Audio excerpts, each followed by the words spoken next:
सबके बीच महाराष्ट्र में जो हो रहा है ना, उसका साइड इफेक्ट बिहार में देखा जाएगा।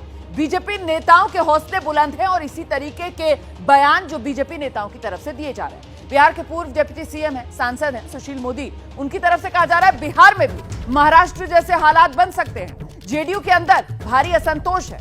यही वजह है कि नीतीश को विधायकों से अलग अलग बातचीत करनी पड़ रही है।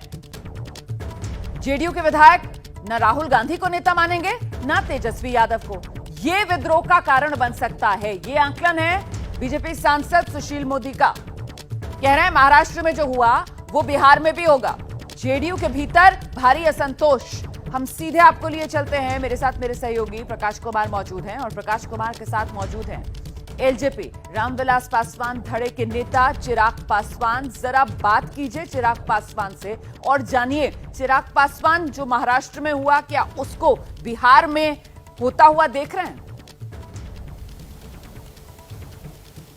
रोमाना, बिहार विधानसभा के चुनाव के बाद से ही लगातार जमीन पर अपनी पकड़ बनाने के लिए चिराग पासवान पूरे बिहार का दौरा कर रहे हैं। हर जिले में जा रहे हैं, जहां भी उनकी मांग हो रही है वहां पहुंच रहे हैं और भारी भीड़ जो है उनके कार्यक्रम में शिरकत करती है। हमारे साथ चिराग पासवान जी। पासवान जी, आपने ये कहा कि नीतीश कुमार को डर लग रहा है। इतने साल से वो मुख्यमंत्री हैं, इतने ताकतवर मुख्यमंत्री रहे हैं, तो आखिर ऐसा क्या हो रहा है जो उन्हें डर लग रहा है?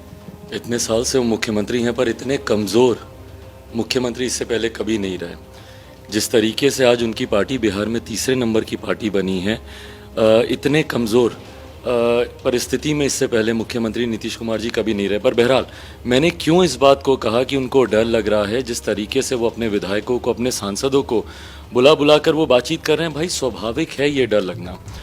पहले इसके दो कारण हैं। पहला कारण तो जो दूसरों के साथ जैसा करता है वैसा अपने साथ होने का डर होता है, जैसी करनी वैसी भरनी। इन्होंने हमेशा से दूसरों की पार्टी को तोड़ने का, उनके नेता, उनके सांसद, विधायकों को अपने साथ करने का, हम ही लोगों के साथ देख लीजिए 2005 से यही कर रहे हैं और अभी तक करते आए हैं। तो ये डर अब इनको अपने ऊपर भी है कि कहीं मेरे साथ भी जो मैंने दूसरों के साथ किया वो मेरे साथ ना हो। दूसरी बात, लॉजिक है इसके पीछे भाई। 2019 का चुनाव इनके जो सांसद जीत के आए वो किसके खिलाफ जीत के आए? राजद के खिलाफ जीत के आए। 2020 का चुनाव जो इनके विधायक जीत कर आए वो किसके खिलाफ जीत कर आए? वो महागठबंधन के खिलाफ जीत कर आए। तो ऐसे में जब एक ही सीट से दो दो प्रत्याशी हैं, महागठबंधन के भी हैं, इनके भी हैं, क्योंकि तब तक तो ये एनडीए के साथ थे, तो क्या उनमें असंतोष नहीं होगा? क्या इनके विधायकों में असंतोष नहीं होगा? आप दावा कर रहे हैं कि कई सारे विधायक, सांसद वो आपके सीधे संपर्क में हैं। इस दावे में कितनी सच्चाई? भाई बिल्कुल है। और ये बात मुझे लगता है लाइक एन ओपन सीक्रेट। काफ़ी आप में से भी कईयों के नाम आप भी शायद जान रहे होंगे जो डायरेक्ट मेरे संपर्क में हैं, जो मुझसे मुलाकातें कर रहे हैं, जो मुझसे बातचीत कर रहे हैं। और मैं सिर्फ दावा सिर्फ अपने लिए ही नहीं कर रहा हूँ, हर कोई अपनी अपनी राह तलाश रहा है, बाकी राजनीतिक दलों से भी। आज की तारीख में हकीकत है जनता दल यूनाइटेड का बिहार में कम से कम कोई अस्तित्व नहीं है।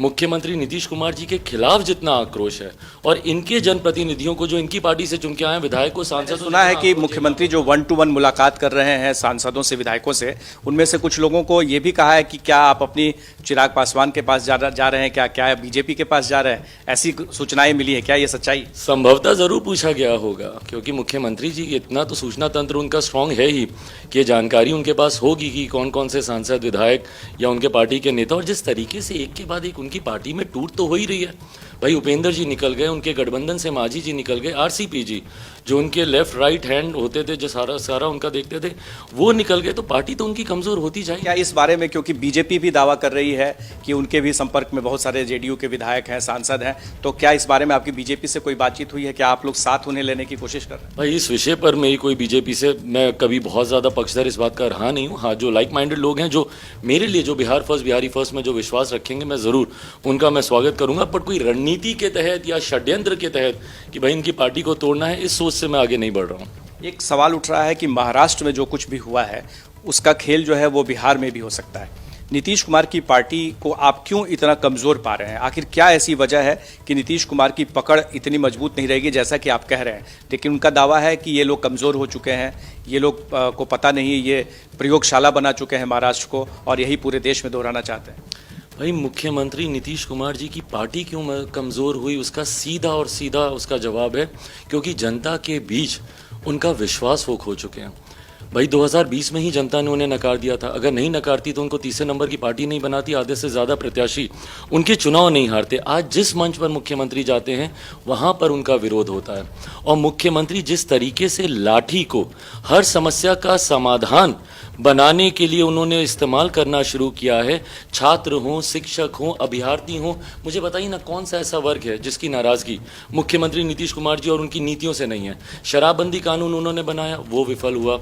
आपने जातिगत जनगणना को आप लेकर आए, उसको आप धरातल पर नहीं उतार पाए। तो जब आप स्टेक होल्डर से बात ही नहीं करते, जनता के बीच आप जाते ही नहीं, लोगों से आखिरी बार मेरे मुख्यमंत्री ने चुनाव कब लड़ा ये हमारी पीढ़ी को याद भी नहीं है। तो जो मुख्यमंत्री जनता से कटता है, जनता भी उनसे कटने लगती है। अब तो लोकसभा चुनाव आने वाला है और चर्चा ये भी है कि बीजेपी ने आपको ऑफर किया है केंद्रीय मंत्रिमंडल में शामिल होने के लिए, मोदी मंत्रिमंडल में। क्या इसमें सच्चाई है? भाई इस बात का ना बिहार से कोई लेना देना है, ना बिहारियों से कोई लेना देना है। मैं तो आज बिहार और बिहारियों की चिंता को लेकर मैं यहाँ पर हूँ। और जैसा आपने कहा कि जहाँ पे भी मेरी ज़रूरत होती है मैं जाता हूँ।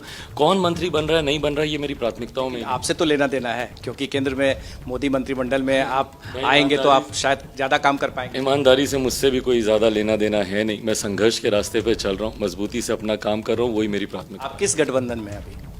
भाई गठबंधन में ईमानदारी से बोलता हूँ भाई, ये चुनाव के वक्त ही मायने रखते हैं। गठबंधन जब चुनाव आएगा उस वक्त तय किया जाएगा। पिछले चुनाव में हम लोगों ने देखा कई ऐसी पार्टियां थी जो कि अधिसूचना तक किसी और गठबंधन में थी और नॉमिनेशंस फाइल करते करते दूसरे गठबंधन में चली गई। तो ऐसे में और बिहार में तो खासतौर पर भाई गठबंधनों के कोई मायने ही नहीं है। मुख्यमंत्री जीतते किसी और गठबंधन से हैं और सरकार चलाते किसी और। आप कहाँ हैं? भाई ये समय आने पर तय किया जाएगा। मंत्री बनेंगे आप? भाई ये मैंने जैसा कहा, ना मेरी प्राथमिकता में है, ना मेरी सोच में है। आपने सुना चिराग पासवान को मंत्रिमंडल में शामिल होने के नाम पर कितनी मुस्कुराहट के साथ वो सवाल को टाल दे रहे हैं। यानी कि कुछ न कुछ तो कहीं ना कहीं बातचीत हो रही है जिसका खुलासा चिराग खुद नहीं करना चाह रहे हैं। लेकिन आने वाले वक्त में इंतजार रहेगा कि मोदी मंत्रिमंडल का विस्तार होता है रोमाना, तो क्या चिराग पासवान उसमें दिखेंगे, ये बड़ा सवाल है। और अगर चिराग उस मंत्रिमंडल में शामिल होते हैं तो इसको लेकर के बिहार की राजनीति में क्या असर पड़ेगा, क्योंकि चिराग पासवान एक बड़े नेता के तौर पर उभर कर सामने आ रहे हैं। बहुत शुक्रिया प्रकाश कुमार इस बातचीत के लिए। तो कुल मिलाकर संदेश और संकेत यही सामने निकल कर आ रहा है कि बीजेपी का कुनबा बिहार में भी बढ़ना तय इस वक्त नजर आ रहा है। और चिराग पासवान की तरफ से बड़ा बयान यह दिया गया कि नीतीश कुमार को तो डर लग रहा है अपनी पार्टी के टूट का। जेडीयू के कई नेता अन्य पार्टियों के संपर्क में। जैसे ही घड़ी का काटा दोपहर 2:30 पे आए, बबीता जी का दिल सास बहू साजिश के लिए मचल जाए। और ये है इनकी बहू, पूरे दिन ऑफिस की टेंशन हो जाए गॉन जब ये करें अपना फेवरेट शो फ्री टाइम पे ऑन। इनकी तरह आप भी देखिए अपना फेवरेट शो अपने टाइम पर और डाउनलोड कीजिए एबीपी लाइव ऐप अपने स्मार्ट टीवी पर।